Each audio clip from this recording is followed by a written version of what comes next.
Welcome back to the Apia Morning Show. Thank you for staying tuned. Of course, now we head into our discussion top of the hour.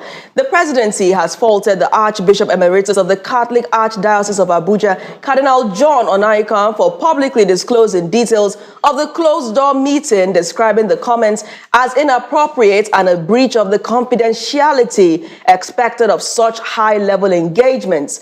In separate statements on Saturday, presidential aides Temitope Ajayi and Daniel Bwala defended President TINUBU's response to the bishop's criticisms of his administration, arguing that the cleric's assessment of the country's economy, security, and governance reflected only one perspective and was open to scrutiny and rebuttal. This reaction followed comments made by Onaikan during an interview on Primetime, an Arise television program aired on Friday, in which he revealed details of the meeting between the president and the delegation of Catholic Bishops' Conference of Nigeria at the presidential villa that took place last Tuesday.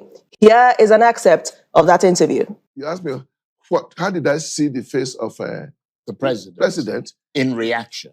I was not surprised that he was not looking very happy. Not even his colleagues who were there. We knew that this is different from the kind of statements that our president keeps receiving from all kinds of people. And that is one of the things that worries us, that there are so many people hanging around Mr. President, giving him a rosy picture of what the country is, which it is not.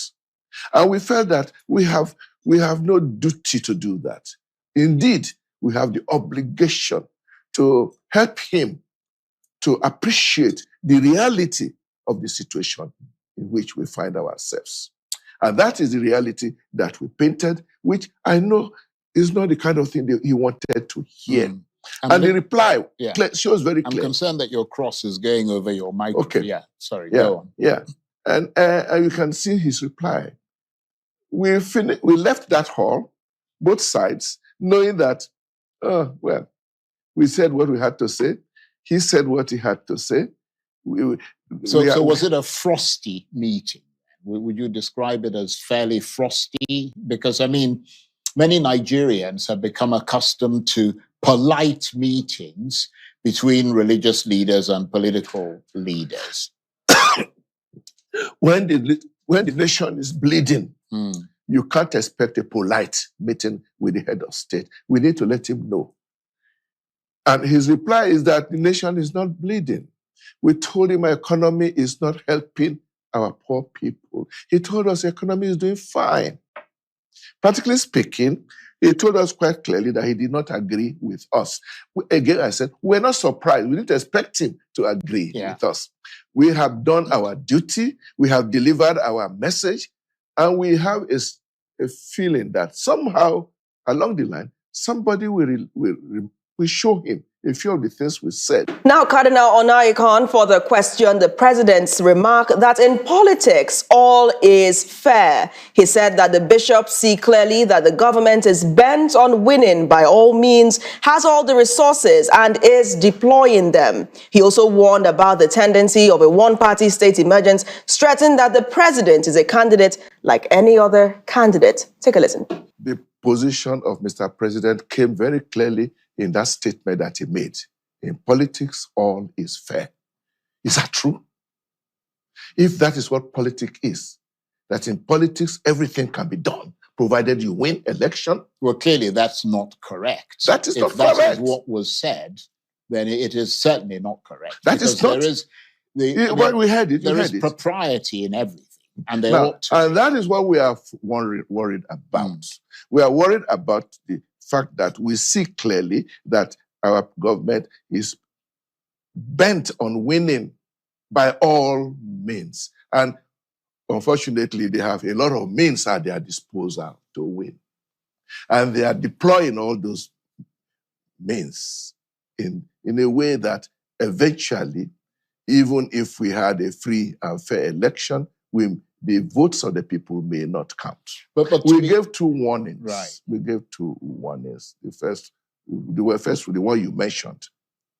I'm trying to remember now. But the second one is that if we do not rearrange our election system to make sure that elections are really free, fair, and credible, it can lead to difficulties. Right. I mean, you talked about the dominance of a one-party state. Okay, yes. And then we want that the country doesn't gain anything by a one-party state in a so-called democracy. There's nothing. Of course, we are not expecting Mr. President to help the opposition to defeat him. No. But the point we are raising is that even though the president has all the powers of incumbency, he is, in the election, he is a candidate like any other. He is a candidate like any other. And that is why we call our electoral commission independent. Now, there are doubts in some quarters about how independent this electoral commission But he talked about the electoral commission. He said so. He said it was independent. He says so. But like we also said, words are not enough. As you may already know, this is the interview that everyone is talking about across the nation right now. To assess this and the fallout of that interview, the reactions that have trailed it from all angles, is the founding director of the Catholic Institute for Development, Justice and Peace, Very Reverend Monsignor Obiora Ike. Monsignor Ike is also a professor of ethics and intercultural studies at the Godfrey Okoye University in Enugu State. And of course, he also attended the Catholic Bishops' Conference of Nigeria. So he was a keen participant in that engagement, during which time the presidency was able to receive the Catholic bishops. Monsignor, thank you so much for joining us. Good morning. Thank you, Natalie. Good morning. Thank you, Afia TV and all the listeners. It's great to have you back in Enugu, of course. You've seen the reactions that have trailed this interview. When you saw the statements released by the spokespersons attached to the presidency, how did you respond? Did you believe that one of your colleagues, one of the bishops should have gone ahead to open up on issues addressed during the presidential meeting? Because that appears to be the major concern here, as well as what has been described as the conduct of the bishops during the meeting. I'm not sure what conduct means, but tell us what your appreciation is. Well, thank you very much for having me. I do think that sycophancy is unfortunately one of the biggest banes of Nigerian political structure. If people who work for the presidency or work for government or work for even other institutions peddle in lies, in pretense, in fiddling while Rome burns, in not giving good advice, it doesn't turn out good. And to act like an attack dog for great people who are patriotic for our country is something that is not only unfortunate, it is a disgrace. So when I hear someone who is paid a salary for making noise like Daniel Bwala or Mr. Ajayi, what I see is, gentlemen, play it down. Just be a little bit more civil. We live in a country and in a world that is large and complicated. And it's not about defense, it's about listening. People in positions of power must listen. And listening makes you stronger. That's what I take. So when the bishops, who have a moral responsibility, a moral obligation to advise, and people should even pay them for advising them. They're not in competition for political power. They just want to see that the voice of the voiceless is heard by those who have the responsibility and political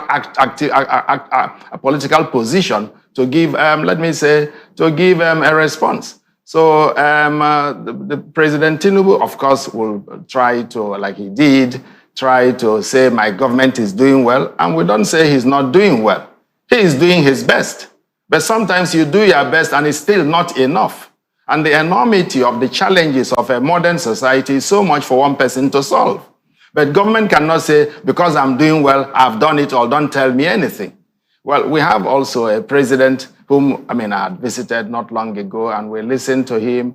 He seems to be trying his best. The age is not on his side, not only him, but those who are around him. We have a lot of promises. If we come into power, life will be better for you. We shall solve security. The economy will be addressed. And we're not seeing it. And electricity we shall solve. Where is it? You shall have water, and you shall have a better life, and you shall earn, and employment will be better. We're not seeing it. And the depression in society is escalating. This insecurity in the nation is escalating. And those who have accepted to serve our people. And that's exactly the work of the political leadership. They have accepted to serve our people. It's an enormous job they are doing for everybody. So we should encourage them. And encouragement is not only you are doing well, but you can do it this way. You can do it better. You can engage. And I think that the bishops who have continued to engage this country, Nigeria became independent in 1960. The first letter of the Bishops' Conference of Nigeria in 1960, and then we had much more European bishops in the country. Many people were not born then, 1960 is a long time now, was the church in an independent Nigeria. And the key things they said was the family must be protected. Human dignity must always be respected. The rights of people, human rights, social rights, economic rights, is the work of government to promote. Solidarity is the way to the future. And taking care of creation. These were things said 1960. Consistency has continued to show that standing out for the people, sacrificing your life as leadership, religious leaders, and trying to advise those in politics, it makes them bridge builders. So when the simple people cannot reach government, it is the work of the church to do this. It's not about a justification whether they should even preach. They have the prophetic mandate to preach. It's much more a question of citizens who are also religious leaders being engaged in the work of making their nation a better place. I want to thank our bishops for their courage. It's always been consistent, whether it was in the past presidencies, much more during the military era, when Cardinal Okogie was president of the Christian Association of Nigeria, on the Islamization policy, on the fact of third-term tenure of Obasanjo. Cardinal Onaikan engaged him, and on Jonathan's governance, and when, for example, corruption was belittled, there is no corruption, he said, no, don't take it like that. So we have that responsibility to speak out, to advise, to encourage, to praise also, to build up, but all out of goodwill. And if government will listen, it turns out to be better for them. Of course, there are governments that don't want to listen, but it always ends in perdition. Not to listen is to fall, because pride goes before a fall. I don't want to go into engagement with these persons who are paid salaries to probably, I will use the word, I better not use it, but rabble-rousing, or prebendalism, trying to pretend as if the reality of their own villages where they come from is that insecurity has taken over every place. And who is going to speak it? If the simple people are insecure and they have no line to the bishop, to the government, and the bishops have, because they are leaders in their own capacity, and not leaders of 10 years, but they are leaders for all generations. The Catholic Church has been there for 2,000 years plus. And it's moving. And it's not just a local or national. The Catholic Church is an intercontinental, intranational, for all times. And it is the work of the church, of the pope, of the cardinals, of the bishops, of the priests to retain this mandate, and which goes to serve the people. It is for the life of the people. I came that you may have life and have it abundantly. That's the work of the church. So when you criticize, even if you use the word criticism, when you constructively criticize the government, they say, don't tell me anything. You don't stop talking. You keep on talking. And you keep on engaging. And that's what is called courage. Yeah. And we think that we need it exactly now in Nigeria, because the place is not settled. It's not just about Nigeria alone. The globe is also unsettled. But those in our own context should behave better, especially those in positions of responsibility and political power. Yeah, I think the president was expecting a pat on the back for, maybe a job well done, but other than the criticism. And also, let me bring this to you through the presidency, to the Senior Special Assistant on Media and Publicity, Temitope Ajayi, accused Cardinal John Onaikan of abusing clerical privilege by revealing the details of a meeting they tagged private.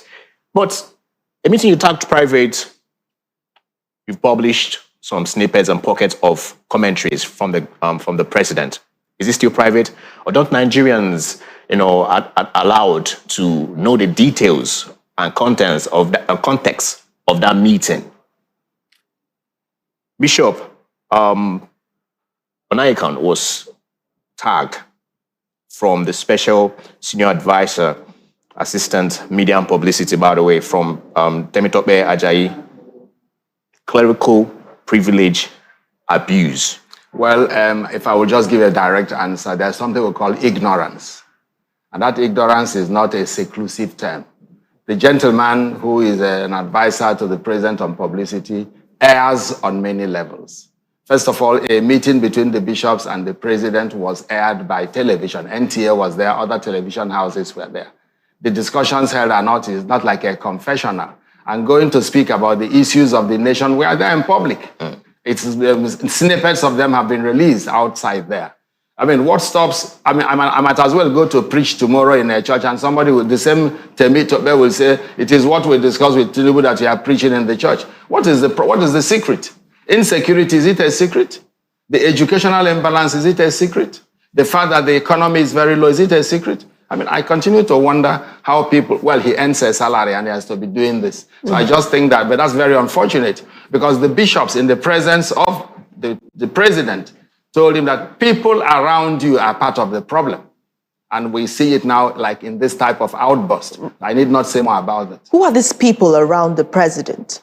Anybody who sits around the corridors of power has two advantages. One, you have access to where decisions are taken. Two, I mean, the names are clear and those who work there know themselves. But two, you either give an advice right or left. It's either you are honest or dishonest. It's either you are personal or for the common good. So these persons have that opportunity, that ability to advise rightly or advise wrongly. And I'll tell you something.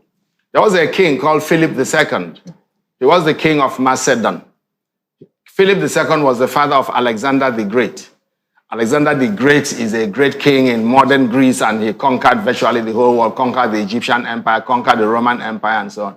But what did Philip do? He hired a servant who every morning and every night will do a gong to say, Philip, remember, you are mortal. Remember, you will die. Philip, remember, you are mortal. Remember, you will die. And then that was his message. People in power need those who must remind them of their limitations. Otherwise, the praise singing will carry you away. And that's where the challenge lies. And the bishop said it publicly. Okay. What is the mood of the Catholic bishops at this point in time? They've seen the reactions like every other Nigerian has seen. What is the conversation? What are their concerns following the feedback? What are the Catholic bishops saying? How are they reacting to this presidential conversation? I must laugh because the matter of truth is so objective. Truth is out there. You don't need to have an emotion about truth. You have preached the good news. Let it go and give it soil. And there's something Cardinal Onaikan said in his message, when the word of God goes out, it does not come back without yielding fruit. Religious leaders are blessed and are called to teach the truth, to teach love, to proclaim justice, to build bridges, to stand out for the poor, to advise and encourage everybody, rich and poor. And that's what they are doing. There's no other meeting of the Bishops' Conference in recent times. Let us go and discuss what personal assistants have said. They are too busy with pastoral, social activities, engagements, academic work, managing their dioceses, as to come and have a small meeting about what, let me say, a small mind, I put it in quotes, has tried to do. I mean, and I will really think that those who work not just around our president, but around any other institution, let people cultivate an attitude of decency, an attitude of civility, and an attitude of respect, even when they address their elders, whether they are religious or politicians. Let them not become abusers. There is something about respect. It's a fundamental virtue. Why should people just shout? And I really even call Mr. Onaikan. Did the Catholic bishops feel disrespected by the remarks made by these spokespersons? Were you disrespected? No, I don't think so. Jesus Christ is the leader, and they spat on him. They put a thorn on his head. They put him on the cross. They killed him. Persecution is what you get when you preach the good news. And you don't stop because you are being persecuted. We have the history of martyrs.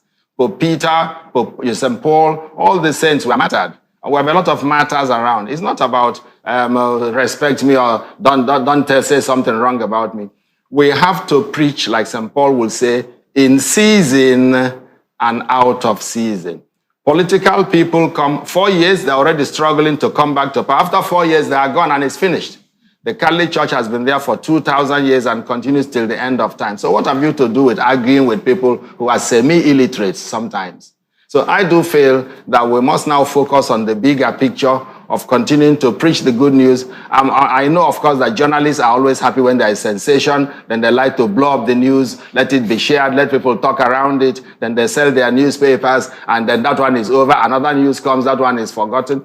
This is a matter of life for many young people. They come out of universities, 40% do not find a job, 40% are struggling to leave their country, and you see that they are being deported from South Africa, from somewhere. Some are dying in Lampedusa, in the Mediterranean Sea. Some are being deported back from the US. How can Nigerians be abandoning their country? And the president and the leadership, political leadership, is saying, let us manage, things are hard everywhere. That is not why you are there. You are not just a political leader. You have also a moral responsibility, a real moral responsibility to address the issues of countries. And if you say it's overwhelming, then resign. Yeah. Why should you say there are too many problems, I can't solve all? If there's too much problem, resign, because we need people to give answers. That's why you said vote for me, so that if you vote for me, I'll give these answers. Well, Monsaino, when you're talking about resignation here, I think it's far-fetched from our president, because there's a statement he made already, all is fair in politics. But you spoke about Cardinal Koji, that is the president of the Catholic Bishop Conference from 1994 to 2000, I guess, and all the fights during the military. Why I bring someone to akin it to President TINUBU, who fought also the same fight yesteryears with Nadeko, right? And we see him as a true Democrat, right? But he made a statement. I don't know if it's loosely on how you received that statement, all is fair in politics, because for me, right, it cut across a Machiavellian type of practical political view that you don't care if the country burns, you will win and rule over ashes, right? You don't care who us is God. So coming from someone we tag a Democrat making such statement, how did you receive all is fair in politics? A statement made by President It is a fundamental, it's a serious matter. It's a very, very serious matter, because it shows the subconscious attitude towards the political, let me say, dispensation. Might is right. That was what Machiavelli said. Might cannot be right. Right is different from might or weakness. Right is that which is just. Justice is that which is fair. But to come in a philosophical, logical manner to say all is fair in politics is an underrating of the highest principles of justice. And I will take exception, even if it was by a slip of tongue, if it was seriously meant, it is serious enough that we should go back to the drawing table. And there needs to be a retraction. In fact, we are going to organize conferences around that topic. All is not fair in politics. Human beings have something like, we call it a moral compass that guides them.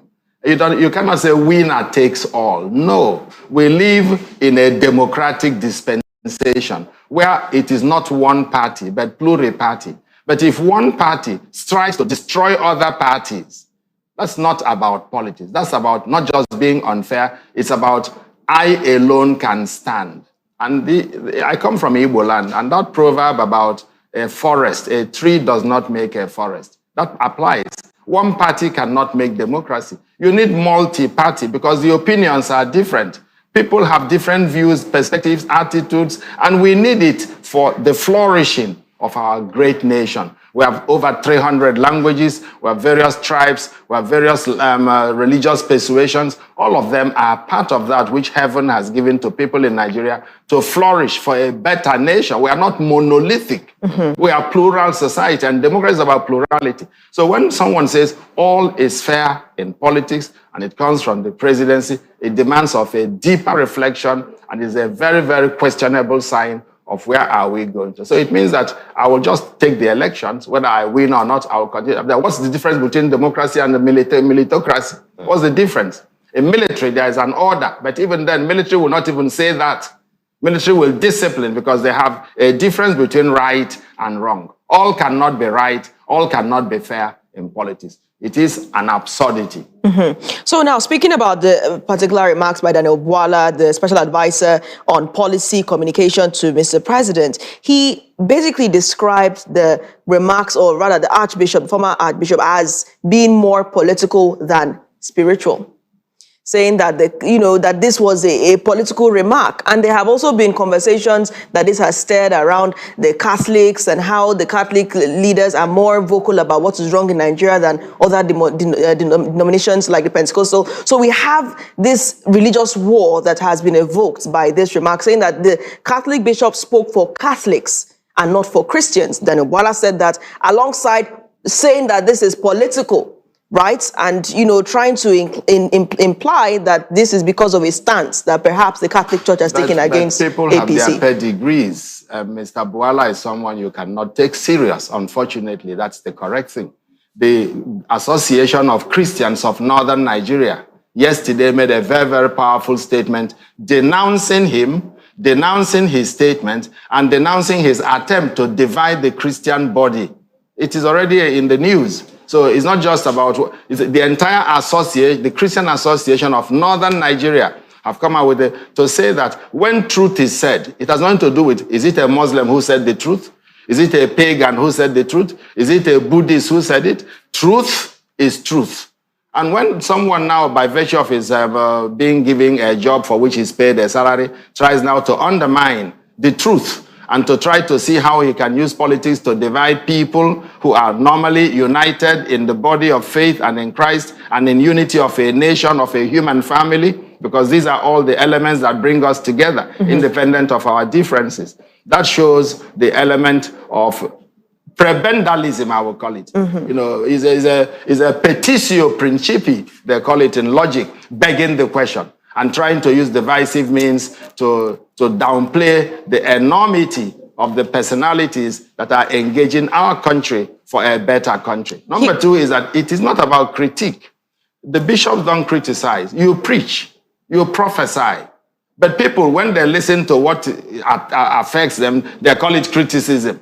Why did you criticize me? This is not about criticism. This is about talking the truth about life, about faith, about justice, about society, about nation building. And people like Onaikan has done so much for Nigeria than these commentators who work and receive a monthly salary in government have done. This man has been the president of the African Bishops' Conference, the president of the West African Bishops' Conference, the president, co-chairman of the Christian and Muslim and interreligious dialogue globally. He served at the Vatican at many levels as an archbishop, ordained in, we cannot talk about such personalities and try and bring, it's just like, is making it a main road affair. But he also made points there that, also raised concern, because he was attributing the whole thing that the Catholic Church as an institution, right, were largely supporting the presidential candidate in 2023, which is Peter Obi from the LP then. So he made that statement too, tagging to calling Cardinal John Onaikan political and not spiritual, right? That the Catholic Church were largely supporting a certain presidential candidate. My question is, are you concerned that this whole thing is taking a political angle other than addressing the pointers? What I think is the comment of this individual gentleman, which is wrong, cannot dominate the national issues. And we really do not need to give him too much attention. I will put his statements in bracket, open and close, as a sentence by someone who has been used to doing the same things at many other levels. The spiritual dimension of the work of the church is about the message of the divine. Remember, man, that you are human, and you will come back to give account of your stewardship. And that's what we preach. And it is a spiritual message, it is a material message, it is an intellectual message, it's a comprehensive message. And when somebody tries now to divide the compartmentality of the message, that is a unifying message, and we give him attention, it seems he just takes up the public space. And what we must do is to put it in bracket, open and close, and throw it by itself, because it has no validity. There's no substance to that. And people in Nigeria, even among the bishops, among the clergy, people vote for different parties because they are citizens of a nation. I mean, I may vote for APC or vote for PDP or vote for any party, but my vote is my vote. So what does it concern somebody to say that the entire block of the Christian family are voting for one person? That would be very, very sad. And we don't need to give it attention because it is an irresponsible statement. I mean, it's really, really an eye-opening conversation that we've had this morning. So I want to ask you, do you believe that the people around Mr. President are painting a rosy picture of Nigeria? Does everything that he believes to be true about how the economy is improving, how the security situation is improving, are these things untrue? Is it a far-flung reality from what we are experiencing now? Could you emphasize your thoughts on this matter? There are always two sides to many realities. There is a lot of progress in the current government. I see, for example, the TINUBU road being built. I see a lot of construction works happening. I see the GDP of the country rising. I see that the dollar, which was under President Buhari plus minus 30 billion, has come already to over 50 billion. So I see a gigantic GDP, you might say, a growth in terms of the economic equations for the country. Trickling it down to the lives of the individuals is another topic. I see, for example, the fact that Nigeria has become an interesting nation. We are selling more oil, more mineral resources. I see around when I travel that there are more airlines. I come from Enugu State. I see that my state has even launched an airline, and we have launched an international conference center. There must be something that is good that government is doing. And if we see it, we must acclaim them. But that's one side of the story. But there's another side of the story. There are things government needs still to do, which it has not done. And it cannot give us excuses for not doing. Let just government do the things we are talking about in the areas of insecurity. And I see, for example, that government is expanding military bases, military divisions, and buying more weapons, producing more weapons even, although that's not our problem. Weapon is not our problem. The more weapons, the more criminality. What we need is the moral the change. What we need is the virtue and leadership by good example.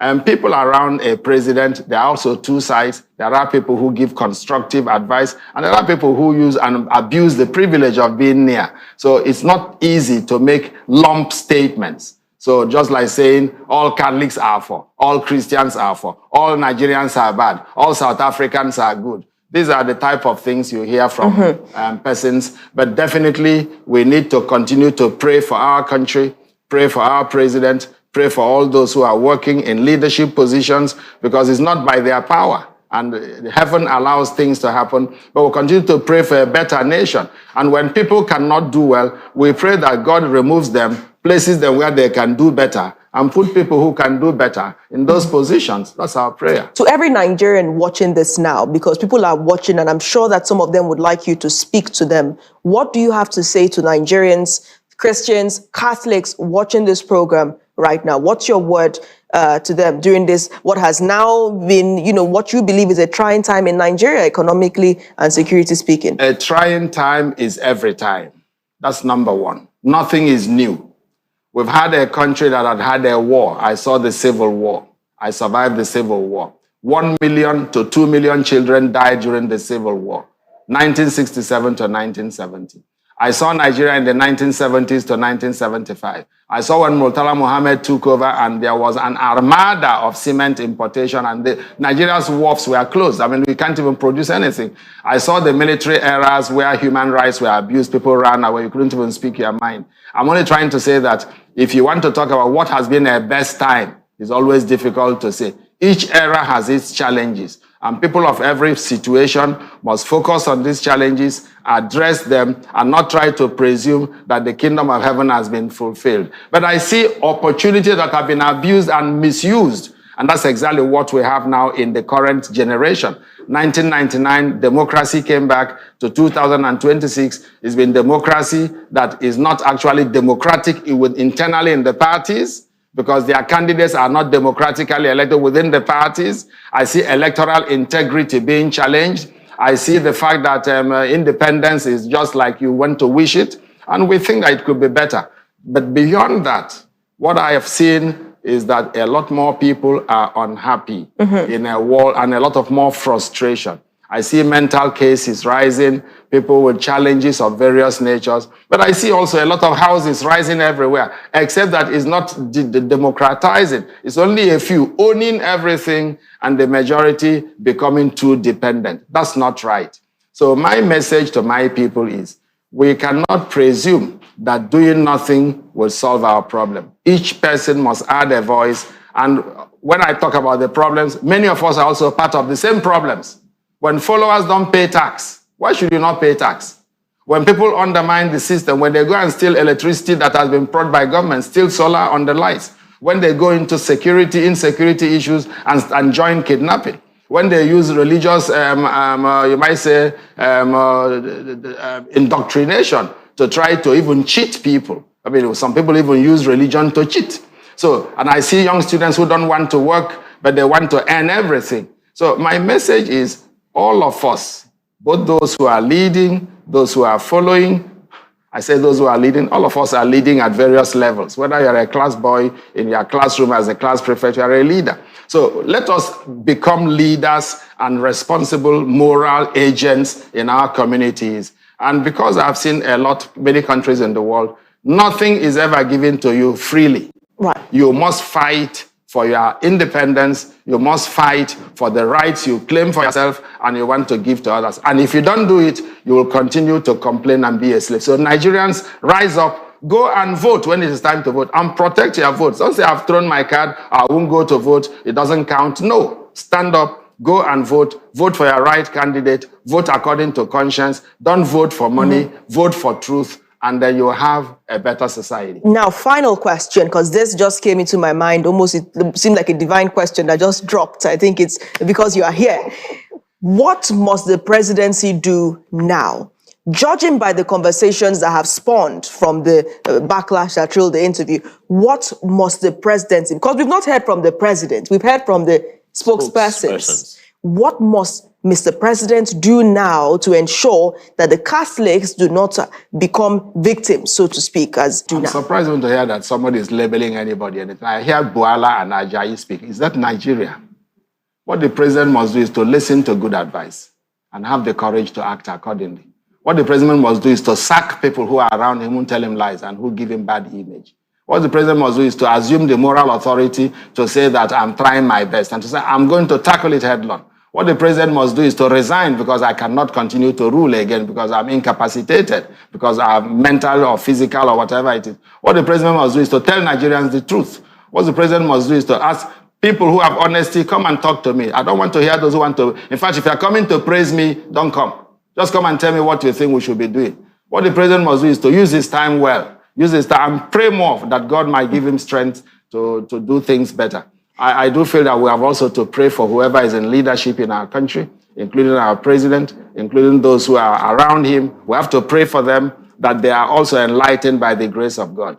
Because if they have no grace of God, they will lead us into perdition. So we owe them also that responsibility to add to them, pray for them, and guide them. And if they speak to them, let them listen. Monsignor Obiorike, thank you so much for these words, these wise words this morning. As always, we should have you on more to speak truth to power, to tell the leaders the truth, and to continue to advocate for good governance. Thank you so much for this conversation. Thank you.